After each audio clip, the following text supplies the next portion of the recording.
The counselors, the principals, they need to take it serious when things like this are told to them. This next story out of Owasso echoes a troubling issue we have previously reported. It might be difficult to watch and triggering to some of our viewers. A concerned father called the newsroom after he says his daughter's bullying in the Owasso 8th grade center has crossed a line. He told us death threats have become a typical part of his daughter's school experience. 2 News Oklahoma's Steph Manchin listened to concerns and worked to get answers about how the district handles horrific reports like these.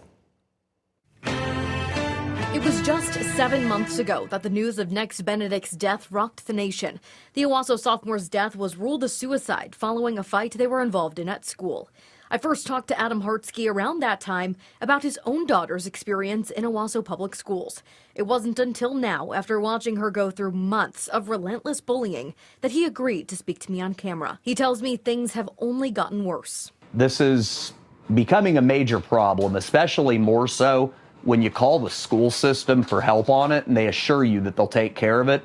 Then they call your daughter into the office and tell her that they can't control what the students in that building say and that she would be better off just ignoring it. But this isn't just name calling. They have people calling their clique the suicide squad because according to these kids, that's exactly what my daughter and her friends need to do.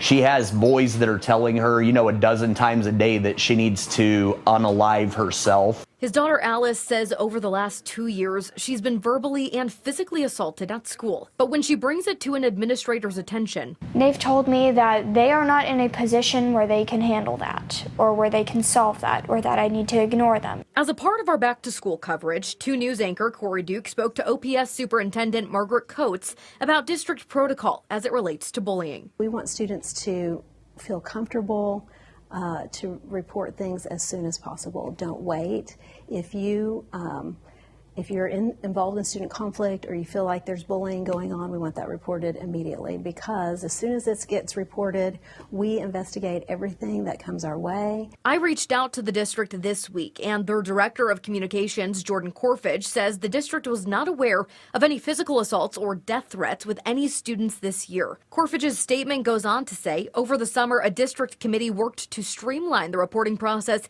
and ensure it is consistent from site to site across the district.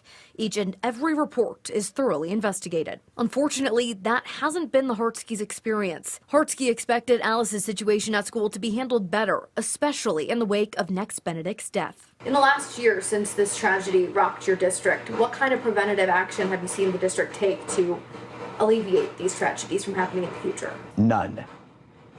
They have their suicide awareness and prevention thing, but other than that, if it's something that makes them look bad, it gets put in a bucket and hidden in a dark corner and hopes that it gets forgotten about.